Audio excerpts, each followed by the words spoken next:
오늘 우리에게 주시는 하나님의 말씀은 고린도 후서 6장 1절에서 13절의 말씀입니다. 고린도 후서 6장 1절에서 13절까지의 말씀을 같이 보도록 하겠습니다.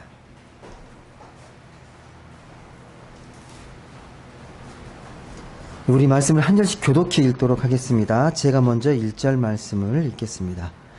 우리가 하나님과 함께 일하는 자로서 너희를 권하노니 하나님의 은혜를 헛되이 받지 말라.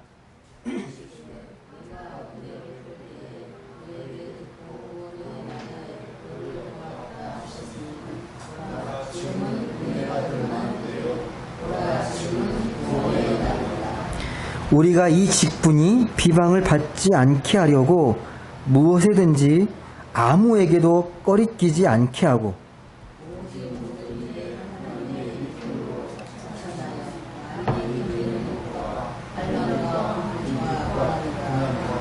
매맞음과 갇힘과 난동과 수고로움과 자지 못함과 먹지 못함 가운데서도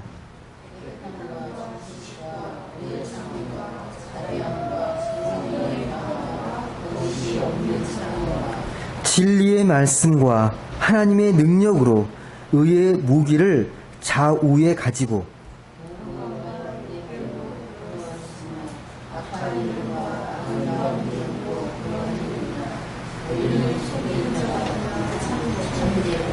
무명한 자 같으나 유명한 자요 죽은 자 같으나 보라 우리가 살아있고 징계를 받은 자 같으나 죽임을 당하지 아니하고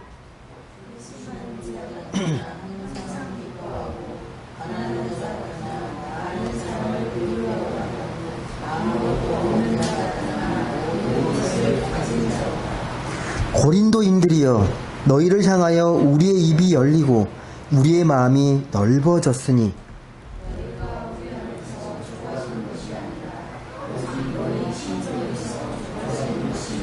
13절 같이 읽겠습니다. 내가 자녀에게 말하듯 하노니 보답하는 곳으로 너희도 마음을 넓히라. 아멘. 네, 지금은 하나님의 은혜의 때입니다 라는 제목으로 같이 말씀을 나누도록 하겠습니다. 최근에 그 국민일보에요 한국 기독교 분석 리포트가 발표되었습니다.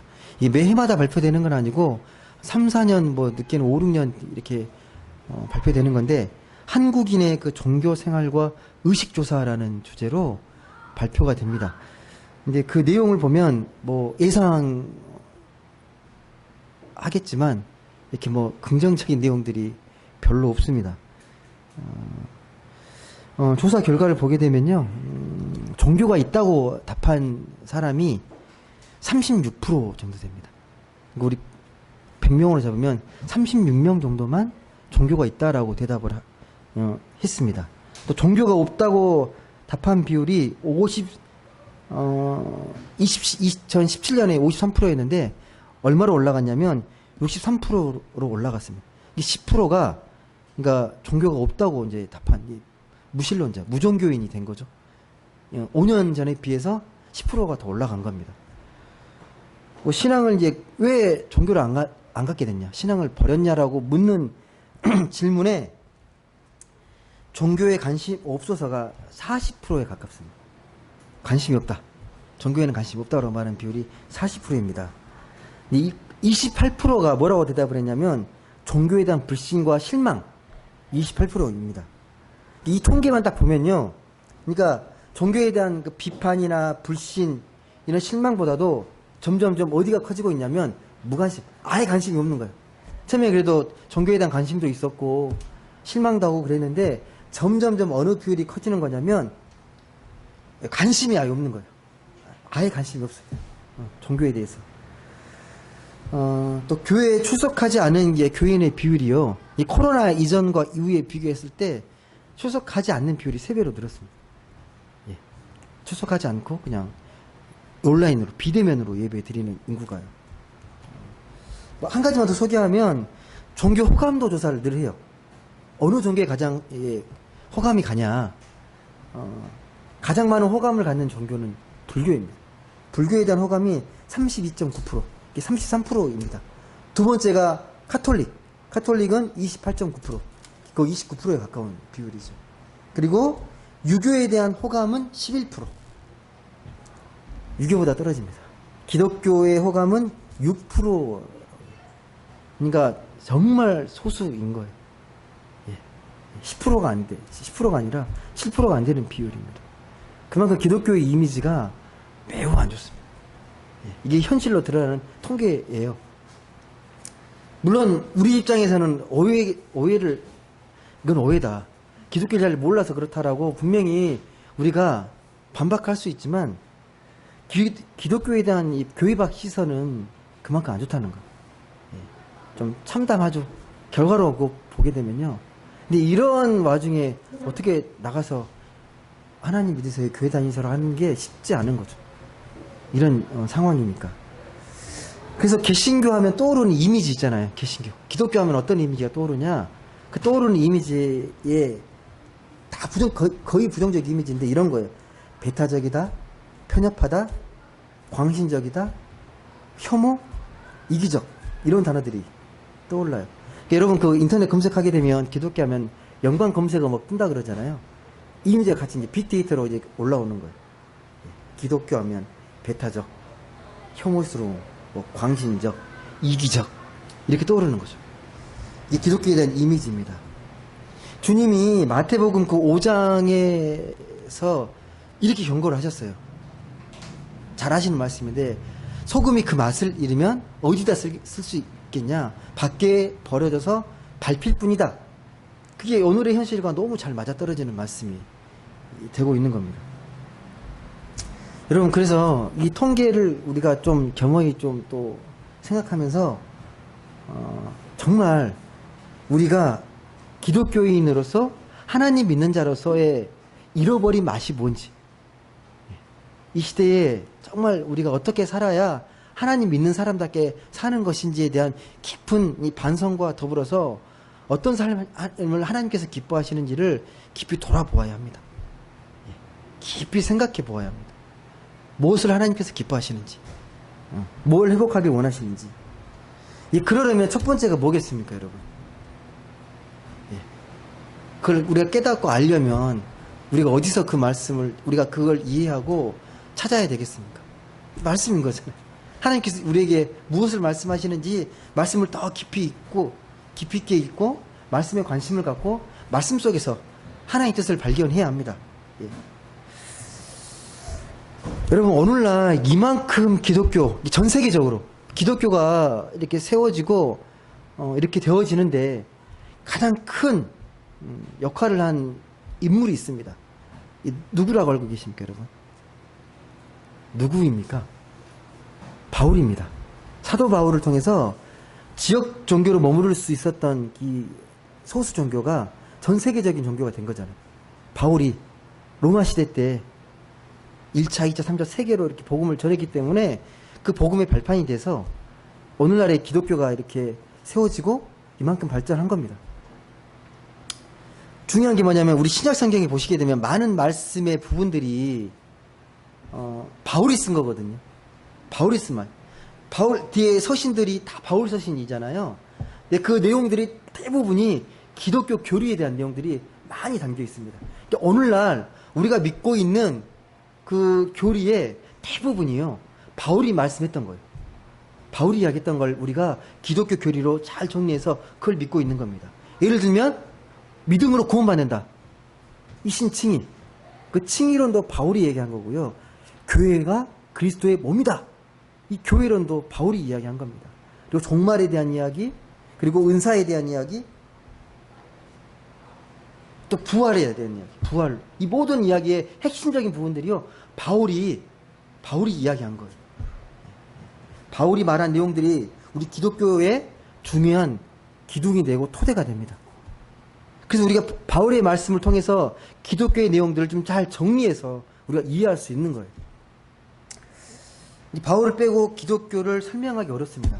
그만큼 위대한 인물인데 바울 생전에 어땠을 것 같아요? 바울이 말했던 생전, 바울이 살았던 그 시대에 그렇게 대접받지 못했거든요. 별로 인정받지 못했습니다. 교회 안과 밖에서요, 무수히 많은 어려움을 겪고, 예, 힘들게 살았습니다. 그리고 여러분, 놀라운 게 바울이 어디서 죽었는지를 몰라요. 아직도 모릅니다. 어디에 묻혔는지, 어떻게 죽었는지, 예, 이렇게 위대한 사도 바울인데, 모릅니다. 그 정도예요. 좀 아이러니하지 않습니까? 오늘 읽었던 이 말씀, 고린도 후서 있잖아요. 이 고린도 교회에 보낸 편지잖아요. 이 고린도 교회도 바울이 세운 교회입니다. 바울이 세운 교회인데, 고린도 교회를 세우고 바울이 떠나잖아요. 바울이 떠난 뒤에, 바울을 전적으로 지지해주면 좋겠는데, 그렇잖아요. 바울이 떠난 뒤에, 바울을 의심하고, 바울을 적대시하는 교회들이 막 생겨납니다. 이게 왜 그러냐면 좀 그 당시 상황을 좀 이해할 필요가 있는데, 그 예루살렘이 본교잖아요. 예루살렘에 있는 교회가. 거기서 순회 설교자를 파송합니다. 순회 설교자를요. 이런 이방 땅에 있는 곳에 이렇게 교회가 세워준 것에 순회 설교자를 파송해서 말씀을 전하는데, 그 순회 설교자들이 바울에 대해서 별로 좋게 이야기하지 않습니다. 그 말을 듣고 이 고린도 교회도 바울을 이렇게 약간 의심하고 적대시하는 거예요. 어렵죠? 마음이 얼마나 어렵겠습니까? 바울이 세운 교회인데 그 교회 공동체가 바울을 자꾸 배척하려고 하는 거예요. 또 고린도 교회가 어떤 특징이 있죠? 온갖 교회에 일어날 문제들이 다 일어납니다. 뭐 우상의 재물 문제부터 해서 신앙의 문제부터 엄청난 문제들이 많이 발생하죠. 이게 우상의 재물을 먹을 거냐 말 거냐, 방언의 은사에 대해서도 막 이야기하거든요. 방언을 하면 신앙이 있는 거고, 방언 안 하면 네가 믿음이 없는 거고, 막 싸워요. 이게 교회가 갖고 있을 모든 문제들이 고린도 교회에 다 벌어집니다. 그렇게 신난한 교회였어요, 이 고린도 교회가. 또 고린도 교회는요, 파가 막 나눠집니다. 4개의 파로. 예, 바울파, 아볼로파, 게바파, 그리스도파. 4개의 파로 막 나눠져 있습니다, 이 교회가요. 또 이런 문제만 있는 게 아니라, 이게 바울을 공격했던 문제 중에 하나가 뭐였냐면, 사도 바울이라고 하는데 네가 어떻게 바울의 사도가 될 수 있냐라는 그 정당성, 정통성을 자꾸 문제를 삼아요. 예수님의 12제자, 예수님 직접 부르셔서 제자 삼으셔서 그들이 사도가 된 건 맞는데, 너는 어떻게 네가 스스로 사도라고 할 수 있냐라고 그 정통성에 자꾸 의심을 하는 거예요. 예, 사도권에 대해서 자꾸 문제를 제기합니다. 정말 어렵죠.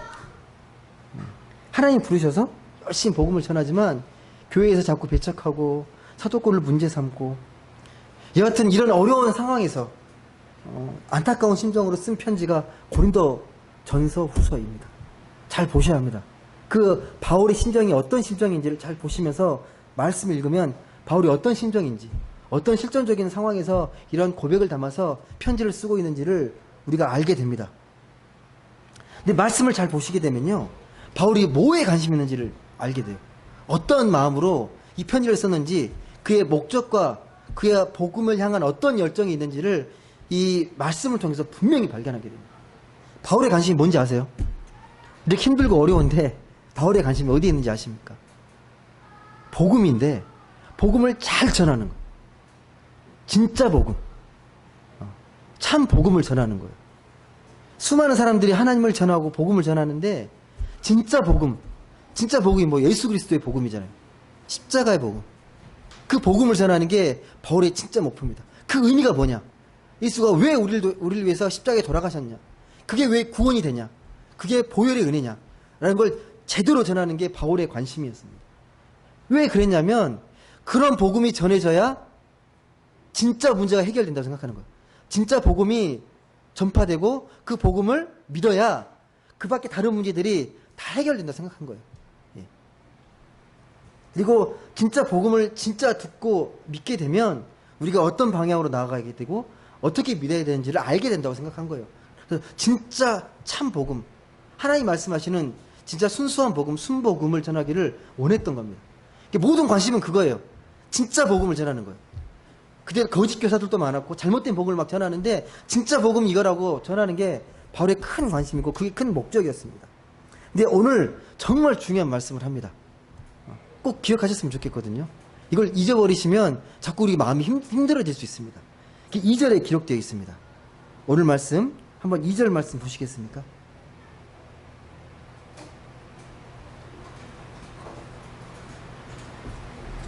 고린도후서 6장 2절에 있는 말씀 같이 한번 읽어보겠습니다. 시작. 내가 은혜 베풀 때에 너에게 듣고 구원의 날에 너를 도왔다 하셨으니 보라 지금은 은혜 받을 만한 때요. 보라 지금은 구원의 날이로다. 여러분 뭐라고 하면 지금이 어떤 때라고요? 지금이 은혜 받을 만한 때고 지금이 구원 받을 만한 날이라고 얘기합니다. 근데 이 말씀을 어디서 인용하냐? 이사야 말씀을 인용합니다. 이사야 말씀이 어떻게 되어 있냐면 2절에 내가 은혜 베풀 때에 너에게 듣고 구원의 날에 너를 도왔다. 이게 이사야 49장 8절에 있는 말씀이거든요. 이 말씀을 인용해서 정확히 이야기합니다. 복음이란 무슨 말이냐? 복음이란 은혜를 은혜답게 하고 구원을 구원답게 하는 거예요. 그 복음을 듣게 되면 지금의 은혜의 때고 지금이 구원의 날이라는 걸 알게 된다는 겁니다.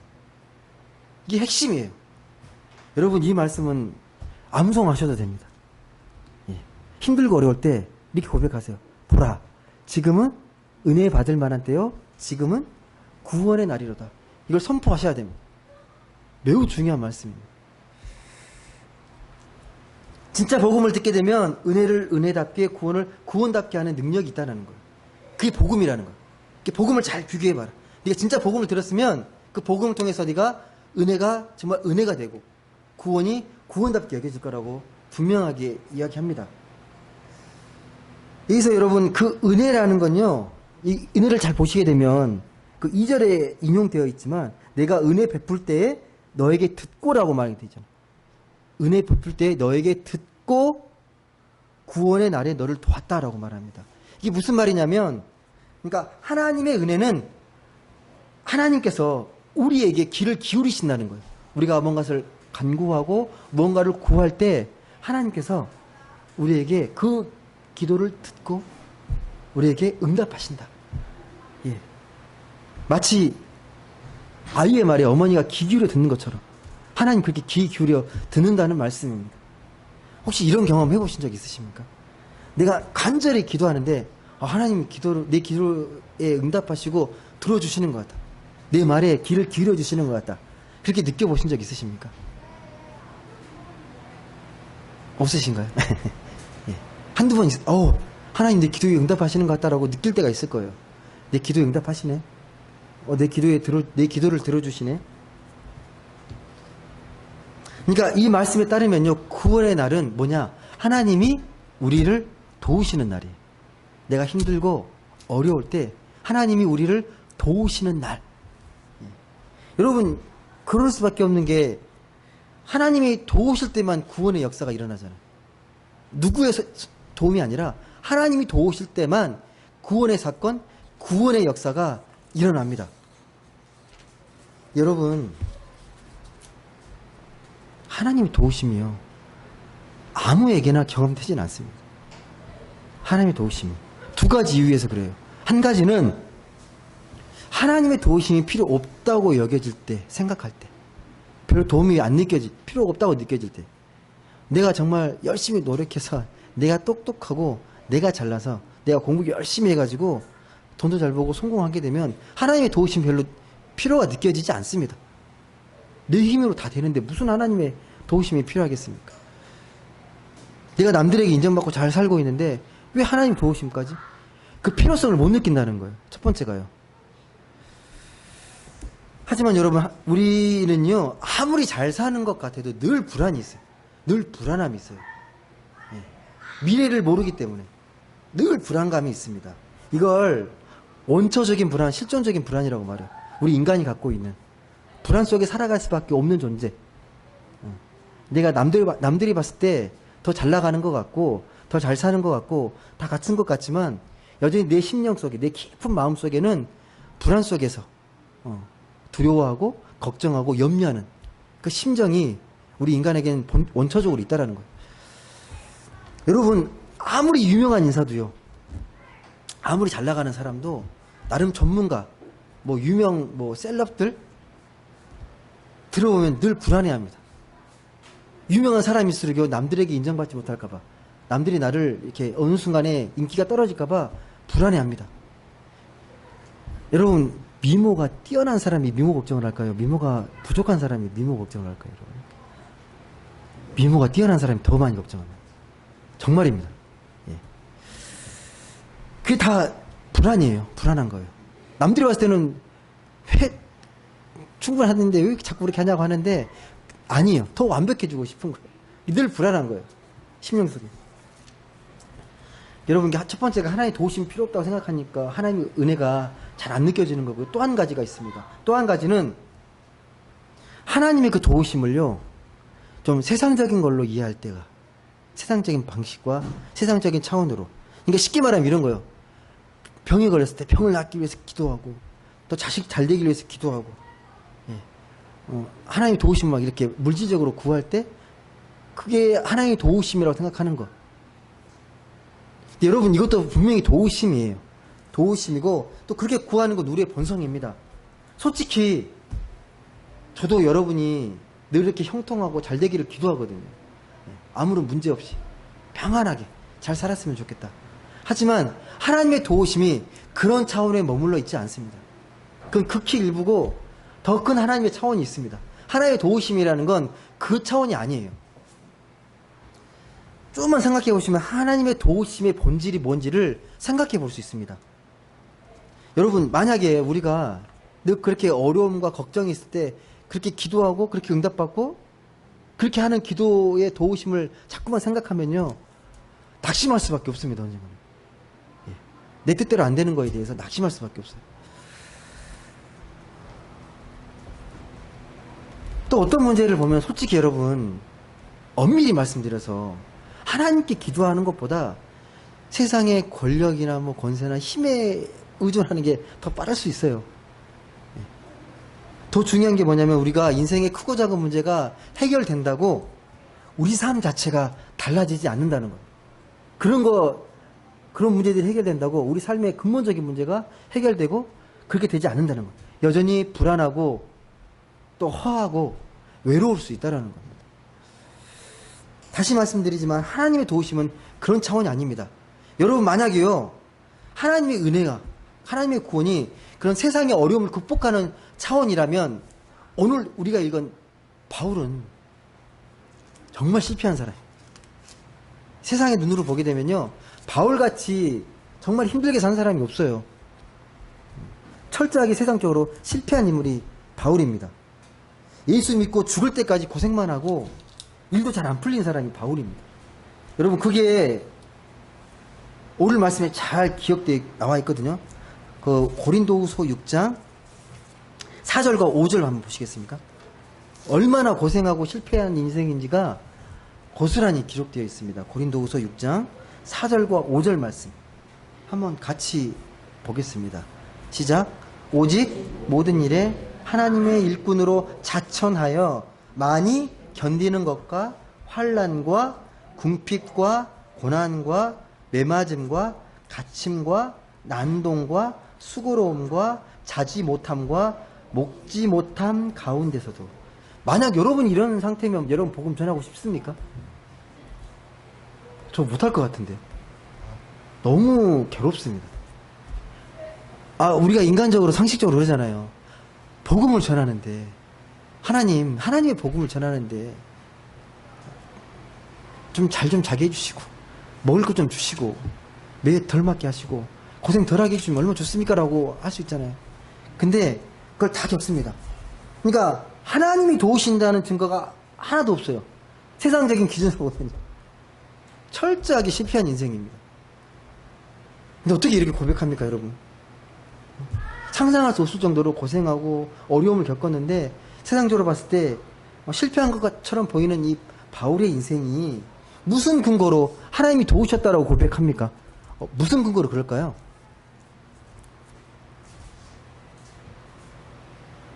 그냥 맹목적으로 하나님 도우시니까 그냥 간다. 그럼 무대포 정신으로 간 건가요? 바울이? 그 해답이 오늘 읽은 말씀 아닌데요. 고린도 후서 5장에 있습니다. 5장 21절에 보면 바울이 왜 이렇게 고백하는지가 기록이 되어 있습니다. 왜 자기가 하나님의 은혜의 사람인지, 예, 그걸 고백합니다. 고린도후서 5장 21절 말씀 한번 같이 읽어보겠습니다. 시작. 하나님이 죄를 알지도 못하신 이를 우리를 대신하여 죄로 삼으신 것은 우리로 하여금 그 안에서 하나님의 의가 되게 하려 하심이라. 아멘. 이게 무슨 말씀인지 이해되십니까? 한번 찬찬히 읽어보시겠습니까, 여러분? 이 말씀이 어떤 의미입니까? 하나님이 죄를 알지도 못하신 이를 우리를 대신해서 죄로 삼으신 것은 우리로 하여금 그 안에서 하나님의 의가 되게 하려 하심이라. 무슨 말씀입니까? 바울은 지금 어떻게 생각하는 거예요? 자기가 하나님 앞에서 의롭게 되었다고 고백하는 거거든요. 누구 안에서? 예수를 통해서 의롭게 되었다라는 고백입니다. 근데 여러분, 중요한 게 뭐냐면 이게 바울 인생 전체를 사로잡는 말씀이에요. 하나님이 정말 우리를 위해서 죄 사해 주시고 은혜의 옷, 하나님의 의의 옷을 입혀주신 것, 이게 바울에게는 인생 전부예요. 그러니까 무슨 말이냐, 하나님의 의의 옷을 입었다는 거예요. 하나님의 생명의 옷을 입었다는 거예요. 예. 더 이상 바랄 게 없다라는 거예요. 이미 아무 죄가 없으신 예수를 통해서 우리가 구원을 받게 되고, 그래서 그 구원의 공로가 우리의 의가 되었다는 겁니다. 하나님의 의가 되었다는 말씀입니다. 이게 그런 게 중요한 게 아니에요. 내가 고생하고 매 맞고 잠 못 자고 못 먹고 매 맞고 그런 죽음의 위협 속에 있어도 나의 신분은요, 하나님의 의로 인해서 하나님의 생명을 입은 하나님의 시민, 하나님의 자녀인 거예요. 뭐 이상 바랄 게 없다라는 고백입니다. 그 깊이 느껴졌기 때문에 이런 것들로 내 마음이 고생하거나 힘들거나 그렇지 않다는 거예요. 여러분, 이게 좀 더 이해하기 쉽게 하기 위해서 제가 설명을 좀 더 드릴게요. 여러분, 세상은요, 우리를 기준으로 나눕니다. 세상을 기준으로요. 어떤 일을 하게 되면 그만한 일을 할 수 있는 요구를 하게 되잖아요.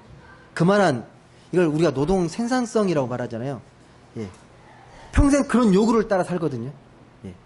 그러니까 예를 들면 똑같은 일을 해도 그 사람의 연봉의 가치를 매기잖아. 이 사람의 뭐 연봉은 5천원짜리다, 뭐 1억이다. 여러분, 운동선수 보면 슈퍼스타 같은 경우는 뭐 몇백억이잖아요. 상상할 수 없는 금액이잖아요. 몸값을 그렇게 매기잖아요. 남들보다 비교할 수 없을 만큼 뛰어나게 운동 잘하니까 그만큼의 가격을 매깁니다. 노동의 강도를 요구해요. 그만큼 돈을 주면 그만큼의 노동을 강도를 요구합니다. 학생들은 어떻게 합니까? 학생들은 점수를 해서 등수를 매기잖아요. 등급을 매기잖아요. 학생은 높은 점수를 받을수록 우리는 강도 높은 생산성이 있는 사람으로 살아갈수록 높은 평가를 받아요. 높은 등급 받으려고 최선을 다합니다. 남보다 좀 더 뛰어나려고, 더 나아지려고. 근데 거기까지는 어쩔 수 없는데, 문제가 뭐냐면요, 모든 사람이 높은 등급에 있을 수는 없잖아요. 1등부터 100등까지 줄을 세우는데 모두가 1등이 될 수 없거든요. 근데 그런 높은 등급을 받지 못하면 대부분의 사람들은 실패한 인생으로 생각해요. 예, 이미 인생이 실패한 인생을 낙인을 찍어버리는 거예요. 넌 이것밖에 안 되는 인생이라고. 근데 하나님의 은혜로 의롭게 되었다는 말은요, 그런 점수나 등급에 연연하지 않는다는 의미예요. 세상이 말하는 것처럼 세상의 등급에, 세상이 말하는 요구에 좌우되는 인생이 아니라는 거예요. 왜? 하나님의 의의 옷을 입고 있는, 하나님의 생명을 입은 사람이기 때문에 그런 거에 좌우되면 말도 안 되는 거죠. 우리는 이미 하나님의 자녀로서의 품위를 이미 입었어요. 왜? 하나님의 의의 옷을 입었기 때문에. 세상이 말하는 거에 연연하지 않아도 돼요. 이미 영적으로 퀄리티 있는, 품격 높은 옷을 입고 있는 사람들입니다. 예수님께서 당시에 바리새인이나 서기관들은 레벨이 높은 사람들이잖아요. 그런 사람들하고 친하게 되면 더 세상이 더 예수를 높게 평가하고 더 많은 사람이 따를 거 아니에요. 그런데 예수는 늘 어떻게 합니까? 세리와 죄인의 친구가 되잖아요. 비판과 그런 거 욕먹을 거 각오하면서 낮은 사람들, 세상이 말하는 등급이 낮은 사람들을 사귀고 그들의 친구가 됩니다. 예수님께서 하신 말씀이 무슨 말씀이냐면 나는 의인을 부르러 온 게 아니라 죄인을 불러서 회개시키러 왔다라고 분명히 이야기합니다. 세상이 말하는 기준이 아니라 하나님의 영적 퀄리티, 하나님의 의가 기준이 된다. 그럼 제가 여기서 다시 한번 질문 한 가지만 더 드릴게요. 여러분 세상을 살아가면서 하나님의 의만 있으면 정말 잘 살아갈 수 있습니까? 오늘 말씀처럼 바울처럼 그렇지 나는 뭐 아무것도 없어도 하나님의 의만 있으면 난 잘 살 수 있어. 그렇게 고백할 수 있으십니까? 하나님의 의만으로 진짜 품위 있게 살 수 있으십니까? 하나님 믿는 사람들답게 세련되게 매너 있게 매력 있게 살 수 있으십니까? 한번 이런 상상을 해보세요. 어느 직장이 사무실에 있는데 뭐 사장도 있고 뭐 진급이 뭐 부장 뭐 과장 뭐 대리 다 있을 거예요. 근데 사장이 직급이 가장 높죠. 사장이. 사장은 이 직원들을 믿지 못합니다. 그리고 사장은 자기 자신이 가장 뛰어나다고 생각해요. 가장 뛰어났으니까 사장이 됐다고 생각하는 거죠. 이 회사를 꾸리고 그래서 이 직원들을 어떻게 보냐면 내가 없으면 늘 딴짓하고 논팽이 피고 막 그럴 거라고 생각하는 거죠. 늘 감시하고 믿지 못해요. 늘 불안해요. 그리고 뭔가 직원이 뭐 조언하거나 뭘 하게 돼도 그걸 별로 이렇게 탐탁지 않게 해요. 네가 알면 뭘 얼마나 안다고 그런 생각을 해. 내가 더 잘 알아. 막 무시하는 거죠. 그러면서 늘 불안해하는 거죠. 또 언제 직원이 떠날까봐 이직할까봐 그런 고민과 불안 속에 살아가요. 근데 거기 직원 중에 한 직원이 정말 신실합니다. 사람을 잘 이해하고 사랑하고 경쟁자로 여기는 게 아니라 정말 하나님의 형제자매를 여기면서 사랑을 베풀고 살려고 노력을 해요. 그리고 옆에 있는 사람을 경쟁으로 여기는 게 아니라 정말 형제자매로서 남에게 인정받기보다 인정해 주려고 노력하는 거야. 너 잘해. 너가 훨씬 더 똑똑해. 그래서 늘 마음이 평안합니다. 여러분 어느 게 하나님의 의를 입은 사람입니까? 예. 세상적으로 봤을 때는 사장이 더 부러운 사람이잖아요. 하지만 하나님 보셨을 때는 그 마음이 풍요로운 사람, 마음이 넓은 사람. 오늘 말씀에 보면 마음이 넓은 사람이잖아요. 예. 마음이 좁은 게 아니라 나 외에는 아무도 믿지 않은 사장이 아니라 모든 사람을 믿고 신뢰하면서 그들에게 사랑을 베풀면서 그들을 인정해 주는 사람, 마음이 넓은 사람.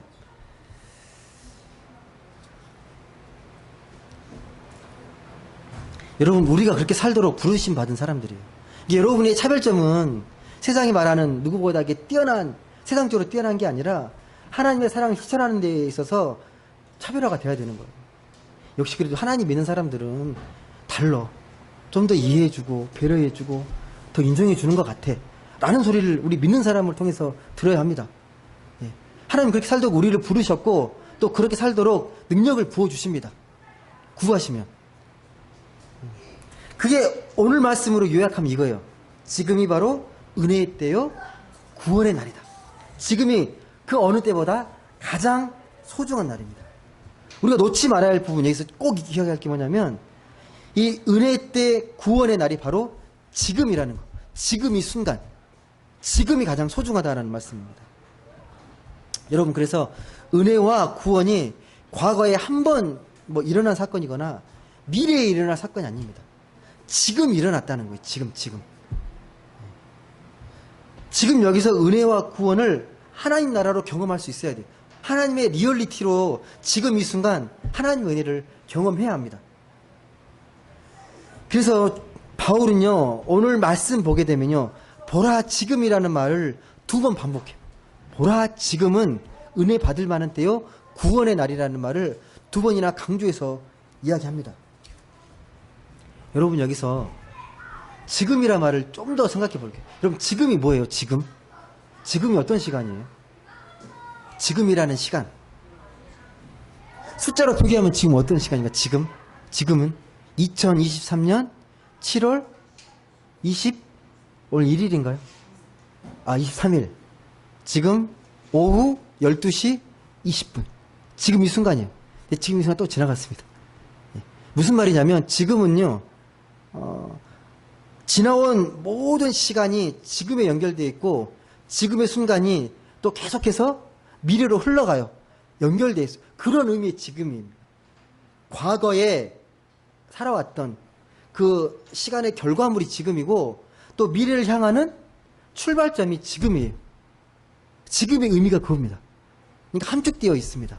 지금이라는 게 그 한순간이라는 게 내가 살아왔던 삶의 흔적들 모든 것들이 응축되어져서 나타나는 게 지금이고 지금으로 해서 또 새 마음과 새 결단으로 나아가는 시간이 지금입니다. 미래로 나아가는 시간이 지금입니다. 지금 안에는요 과거도 있고 미래도 있어요. 이게 지금이 매우 중요합니다. 그만큼 이 지금이라는 시간, 하나님께서 허락하신 지금이라는 시간은 정말 소중하고 신비로운 순간입니다. 매 순간순간 우리는 새롭게 태어나는 거예요. 지금이라는 시간으로 새롭게 태어나는 겁니다. 다시 말씀드리지만 지금 이 은혜의 때, 지금 이 구원의 날이라는 말은요, 지금 이 순간이 가장 감격스럽고 가장 기쁘고 가장 행복한 날이 돼야 됩니다. 아, 옛날에도 행복했어. 예. 그러면 안 되고요. 지금 이 순간이 가장 행복해야 합니다. 지금이 가장 행복해야 미래가 더 행복할 수 있습니다. 하나님 우리에게 그렇게 그 시간을 살아가기를 간절히 소망하고 우리에게 그렇게 힘을 주십니다. 예. 혹시 동의하세요? 제 말씀에? 예. 제가 한 말씀이 아니고요. 말씀에 대한 이야기인데, 그냥 인간적으로 생각했을 때 아무리 그렇게 생각해도 짜증 나잖아요. 이 순간이 가장 행복한 순간이 아니라 뭐 어떻게 보면 가장 고민스럽고 짜증스러운 순간일 수 있잖아요. 그렇지 않습니까, 여러분? 여러분, 시간에 대한 잘못된 이해 때문에 그래요. 시간을 양쪽으로 생각하지 마시고 시간을 질적으로 깊이 있는 시간으로 생각해 보십시오. 시간을 길이가 아니라 깊이로 보는 거예요. 깊이로. 여러분의 살아온 시간을 길이로 잴 수 있습니까? 태어나서 지금까지 살아온 시간을 길이로 잴 수 있으세요? 길이로? 이만큼 내가 살았다. 이렇게 표현을 하죠. 내가 30년 살았다. 40년 살았다. 50년 살았다. 60년. 예. 그만큼 살아오신 인생이잖아요. 여러분, 이 시간을 많은 사람들이 얘기할 때 이렇게 얘기하잖아요. 아, 돌아와 보니 한순간이네. 예. 지금까지 살아온 시간은 그냥 한순간으로 표현하잖아요. 한순간으로. 아마 여러분, 저나 여러분이나 하나님이 부르셔서 이제 하늘나라로 갈 때 그렇게 고백할 거예요. 아, 돌아와 보니 한순간이네. 네, 한순간에 모든 게 다 끝났네. 라고 그렇게 고백할 거예요. 지구가 지금 태어난 연도가 대략 45억 년이라고 말을 하잖아요. 하나님 오실 때는 45억 년도 한순간이에요. 긴 시간이 아닙니다. 우리 시간을 길이로 재는 게 아니라 그 깊이, 질이에요, 질. 내가 어떻게 살아왔냐. 30년만큼 산 게 중요한 게 아니라 그 한순간 한순간을 깊이 있게 살았냐. 그게 하나님께서 우리에게 요구하시는 은혜의 시간들입니다. 구원의 시간입니다. 근데 이 시간을 어떤 사람들은 정말 그렇게 시간의 소중함을 알고 깊이 있게 바라보는 사람이 있고 하나님의 은혜의 시간으로 바라보는 사람들이 있고 어떤 분들은 아까 제가 말씀드렸던 것처럼 돌아보니 한순간이 허무하네. 그렇게 거기에 매달려서 사는 분들이 있습니다. 여러분, 우리 인생이 한순간이니까 우리 인생 큰 의미가 없다는 말이 아니라 다시 말씀드리지만 우리가 매 일상의 매 순간순간이 매우 중요하다는 말씀. 지금의 순간이 매우 중요합니다. 지금 예배하는 이 순간이 하나님 보실 때 매우 소중하고 가장 중요한 시간입니다. 우리의 학교, 직장, 가정, 우리가 숨 쉬는 것, 걷는 것, 먹는 것 모든 일상들 정말 소중합니다. 아무것도 아닌 게 아닙니다. 거기서 하나님의 은혜와 구원의 사건이 놀랍게 일어나고 있습니다. 만약 그게 느껴지지 않는다면 여러분, 그만큼 여러분의 영적인 그 감각이 무뎌져 있는 거예요. 영적인 안테나가 많이 약해져 있는 거예요. 우리 매 순간이 은혜롭게 느껴지지 않는다면 하나님의 은혜가 많이 소멸되어 가고 있는 거예요. 고린도후서 6장 1절 말씀이 그래서 이렇게 기록되잖아요. 분명히 이렇게 얘기합니다. 한번 같이 읽어보시겠습니까? 고린도후서 6장 1절 말씀 같이 읽어보겠습니다. 시작. 우리가 하나님과 함께 일하는 자로서 너희를 권하노니 하나님의 은혜를 헛되이 받지 말라. 매 순간 하나님의 은혜가 있는데 대수롭지 않게 별거 아닌 것처럼 보지 말라는 거예요. 이 순간에도 하나님의 은혜는 계속 쏟아지고 있습니다. 받는 자에게는 은혜고 받지 않는 자에게는 아무것도 아닙니다. 똑같은 말씀과 똑같은 예배와 똑같은 삶을 살아도 그 시간의 깊이는 달라요. 그냥 흘려버린 시간인가 하나님의 은혜가 담뿍 담겨있는 시간인가는 여러분의 그 믿음과 삶 속에 달려 있습니다. 말씀을 맺습니다. 다시 이야기하지만 지금 이 순간은요, 하나님의 은혜의 때입니다. 하나님의 구원의 날입니다. 이걸 경험한 사람이 그 삶이 얼마나 풍요로운지 바울은 분명히 고백합니다. 8절부터 10절까지 다 읽긴 그렇고 한번 10절 말씀만 어떤 고백을 하는지 한번 읽어보도록 하겠습니다. 10절 말씀 같이 한번 읽어보겠습니다. 시작. 근심하는 자 같으나 항상 기뻐하고 가난한 자 같으나 많은 사람을 부요하게 하고 아무것도 없는 자 같으나 모든 것을 가진 자로다. 아멘. 그러니까 지금 은혜를 경험한 사람의 고백입니다. 여러분, 이 고백이 저와 여러분의 고백이 됐으면 좋겠습니다. 여러분의 삶의 형편이 어떠하든지 어떠한 곳에 있든지 간에 근심하는 것 같지만 항상 기뻐하고 가난한 것 같지만 많은 사람을 부욕해 하고 아무것도 없는 것 같지만 모든 걸 가진 것. 이게 바울의 고백이잖아요. 이 고백이 저와 여러분의 고백이 되면 정말 좋겠습니다. 그렇게 되기 위해서 매 순간순간마다 하나님의 은혜를 떠올릴 수 있도록 말씀을 늘 깊이 관심 있게 들여다보고 말씀과 기도로 깨어서 지금 은혜를 경험하고 지금 구원을 감격스럽게 깨닫는 우리 모두가 될 수 있길, 또 그 은혜를 우리 이웃들에게 잘 나누어줄 수 있는 모든 분들 되시길 주님의 이름으로 간절히 소망합니다. 기도하겠습니다. 사랑과 은혜의 하나님 감사드립니다. 우리가 무엇이 간데 하나님의 은혜를, 하나님의 구원을 우리가 받고 경험하겠습니까? 부족한 저희의 심령에, 미천한 저희의 심령에 하나님 말씀해 주시고 우리의 영을 깨워 주옵소서. 하나님의 말씀을 통하여서 우리가 얼마나 귀하고 소중한 존재인지, 이 땅 가운데 허락하신 이 시간들이 얼마나 아름답고 가치 있는 시간들인지를 깊이 깨닫고 바울의 고백처럼 지금이 은혜의 때요, 구원의 날이라고 고백하는 우리가 되게 하여 주옵소서. 근심하는 것 같지만 항상 기뻐하고 모든 것이 없는 것 같지만 모든 것을 가진 자라고 고백했던 이 바울의 고백이 우리의 고백이 되게 하여 주옵소서. 그 은혜를 우리에게 한량없이 부어주시고 성령께서 역사하여 주옵소서. 감사드리며 사랑이 많으신 예수님의 이름으로 기도드립니다. 아멘.